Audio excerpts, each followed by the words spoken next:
Hello again and thanks for joining. So today I have this steam locomotive to look at. It's a Hornby model. Normally I start these reviews by showing you the box and then taking the model out of the box. This one didn't come with a specific box because it's actually come out of a train set. What's really special about this is that this model is actually brand new. The train set hadn't been used and I broke it and then sold the other parts, and I've still got the steam locomotive from it. But that means that this is one of the old Hornby models made in the UK before they moved manufacturing out to China.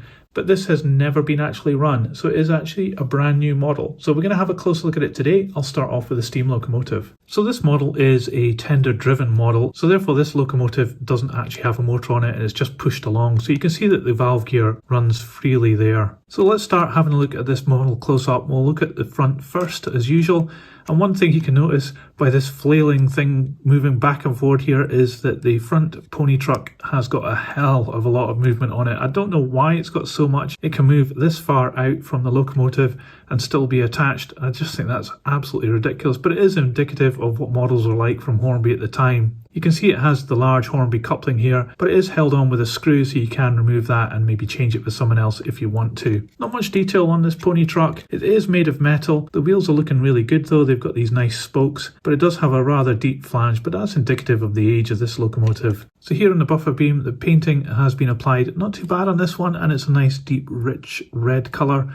And these buffers have been added in as extra parts. They're not sprung, that wasn't a thing at the time, but they are quite nice. Very shiny though, so they might benefit from being dulled down a little bit. It's got a dummy coupling here and a space to put in a vacuum pipe, but there are no extra parts to put into this locomotive. You can pick up those vacuum pipes quite cheaply off eBay though. So here you start to see some of the character of this steam locomotive. It's got some rivet detail and these parts here in the moulding, and then you can see the smoke box here with its door. It has this railing across the front which is just moulded in and picked out in silver. And then it has the number and some other parts here as well, which is part of the moulding. No extra parts added onto this. This class of locomotive has these large smoke deflectors here. These are additional parts that have been added on, and there's a lot of nice detail of rivets on that as well as panel seams as well. And you can even see here on the inside it has some rivet detail too. So looking down the side of this locomotive, you start to see some of the limitations of manufacturing of the time. There is this red line going the whole length of the steam locomotive, which is quite nice. I think it's actually a transfer that's added on. And also here on the pistons, there's some transfers as well running down here. But this smoke deflector hints at one of the problems where you see that there's a gap here. It doesn't actually push in at all to fix that, so that's possibly a limitation in the moulding. And then as we move further down the steam locomotive, we've got some rivet detail here and these red ribs that run across the boiler, and you can see that the painting on here is a bit sloppy, especially here around the nameplate, the city of Hereford. These little parts down here are nicely moulded in, but there is again another problem with the red paint over this wheel arch here. It's a bit wobbly, and that's also evident here as well. Then as we move further back, more nice rivet detail, and you have this handrail here running the whole length of the boiler, which is run through these little plastic studs. It does have a bit of corrosion on this one, even though this is brand new. I guess it's getting on a little bit. And then here at the cab we have another transfer which does catch the light a little bit. It shouldn't do, but that's indicative of transfers that they used at the time. There's no glazing on this model. I guess that was a compromise for price. And then you have this little handrail here, which is picked out in silver, but it's just part of the moulding. There's a nice definition between the black and the green on the roof. And looking up here on the roof, you've got these really nice 4 additional metal parts that have been added in here. And there's some rivet detail in the hatch detail as well. But here we have the age-old problem with Hornby locomotives of this era, where you have this really ugly moulding mark running the whole length of the boiler, which really spoils it quite a lot. The chimney as well doesn't have much depth in it. You can see it's almost like it's been plugged. Now looking down at the running gear, we've already talked about the front pony truck, but you can see that this is quite an extensive amount of valve gear. It does move very freely, but it does look really oversized, especially this part here, and it's all quite bright silver, and more recent models have been done in kind of gunmetal dull colour, which is much more realistic than this. You can also see that the piston in there is made of plastic as well. Maybe that's a cost-cutting piece. The wheels are quite good though. There is a bit of tarnish on this one here.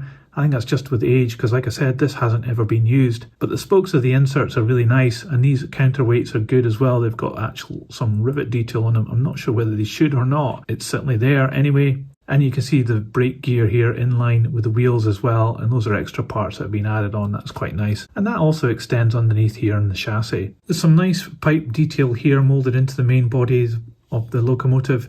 And then this final pony truck here is another metal part. It's got some spring and rivet detail on it here and some pipe work, but it does again move an awful lot. It's probably quite excessive, I think. And then we have this drawbar to the tender, which has this spring mechanism on it.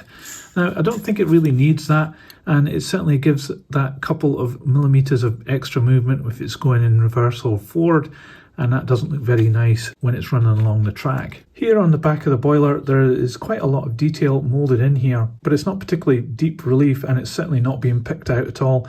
You might want to actually pick out some of this with paint yourself, and it would make it look a lot better, but as it stands right now, it's a bit of a disappointment. There's no details on the floor here, it's just plain black, or even on the sides of the cab here. So it's definitely had a bit of a lack of detail added in there. So it does have some limitations, this model, I think, but let's have a look at the tender. So this is actually quite heavy, and that is because it has the motor inside here. So it just pulls apart, and here you can see the motor, and it is indeed one of these Ringfield motors. You can see inside the motor, it does look a little bit dirty there, but I think it's just corroded over time because, like I said, this has never been used. You can see on the wheels here that there is absolutely no dirt at all. It has a traction tyre on the two outside wheels, which are driven. The inside wheels aren't driven, they just revolve freely. So it's just a push fit of the body back onto the chassis. So the body has this really nice deep green colour, which is really quite pleasing. Again, it has a transfer going all the way around, which does have a bit of a sheen to it, which is not very realistic. But what is really good is the British Railways logo there. It's a very nice transfer. There's also some nice rivet detail on the side here too. You can see here, I think that's meant to be a handrail there, but it's really not very convincing at all. It's been picked out in silver, but it really doesn't look like that. It just looks like a little bit of a mark or something on the side of the tender. There is another handrail here, again moulded in and picked out in silver. Here where the fireman operates, there are some hatches moulded into the plastic, but it's not very deep relief at all. It's just an average amount of detail here. Looking up top of the tender, you've got not a bad representation of coal, but again, this locomotive is filled up to the brim with coal. You can't take this out or anything, but it looks not too bad at all. And then looking at the back of the tender, there's a really nice selection of boxes and rivet detail and brackets here, but it's all just moulded into the main body of the plastic. There's a filler cap here, not too convincing, and another couple of bits and pieces up here, but it all looks like it's just a one-piece moulding. It doesn't look very well defined at all. The buffer beam is a nice pleasing bright red colour, and again it has the same kind of buffers, just extra parts have been pushed into the buffer beam. And then here you have the large Hornby coupling, and it's screwed in as well, so you can change that too. Some nice representation of the axle boxes and the springs, but there is a bit of odd colour on this black here, and it looks as though it has been painted, but I think it's just the plastic is aging over time, and that's causing a bit of this ripple effect here. So I think we should give this a go. I'll put this on the test track. So we've got this on the test track, and I've switched the H&M controller on. So I'm going to give it some power just now and see what happens. Bear in mind, this has never been run before, so this is a first time. Let's see what happens.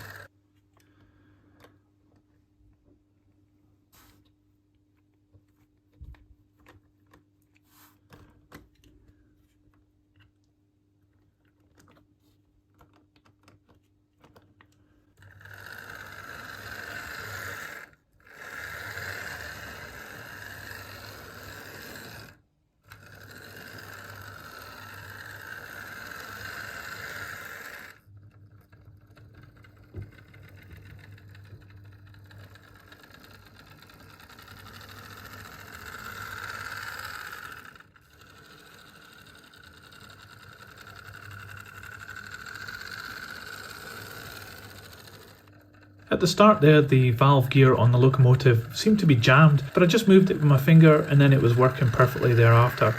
The motor is actually super smooth on this. It's to be expected, like I said, it's brand new, but it didn't even need any kind of running in period or anything like that. It just crawls along really nicely. I think it's testament to these old Ringfield motors. A lot of people slag them off, but I actually quite like them. But there's obviously some clear limitations on this locomotive, and you can see the massive overhang on the track when it went round the corners. Anyway, let's see how much this weighs. I'll put it on the scales. So this locomotive weighs 450 grams. So this model of the City of Hereford by Hornby is quite an interesting model to find because it's brand new, it's never been used before, and that's quite interesting in its own right, especially because this model is getting on a bit now in years. I think it's probably early 90s or maybe late 80s that this model was produced. It is indicative of Hornby models of the time in that it does have some limitations, and there are some things which really could be a lot better on this model. I think the fit and finish isn't too good, especially around the smoke deflectors at the front of the locomotive. The valve gear is way oversized, I think, and there's no glazing or any detail inside the cab either. And what detail is on this model is quite limited. I guess it was probably made to a budget, and it's certainly as part of a train set, it's probably a starter model, and as such it's quite a good thing to have because it does have a lot of nice features. For example, the valve gear, even though it's oversized, it's got a lot of moving parts there. It's quite interesting when it's going along. And this is quite an impressive model. The 462 locomotive is quite a big thing, and I could imagine many people who have got this as a gift at Christmas have really enjoyed it. Certainly as a starter set, it's quite good for that. It's a good introduction to the hobby, and with this classic British Railways colour scheme, this is quite an attractive locomotive. So should you consider picking one of these up yourself? I think there's a lot of options when it comes to models of this era, and most of them used the Ringfield motor in the tender, so it's a solid motor, it's quite easy to service, and it's a good way of getting into the hobby and messing around with your locomotives if you wanted to. That said, there are a lot of different choices you can make because they made a lot of different locomotives in this era, and I don't think this one is particularly a standout model, and the City of Hereford isn't as famous as some other locomotives, like obviously the Flying Scotsman, which is very similar to this and uses probably the same running gear and certainly the same motor in the tender. So it's a decent enough model, but nothing spectacular. Let me know what you thought about my analysis of this model in the comments below. I'd love to know what you think. And also, if you liked this video, please give it a thumbs up. It really helps this channel grow. I'll put this on the turntable so you can see all the way around. But that's it for today. Thanks for watching. See ya.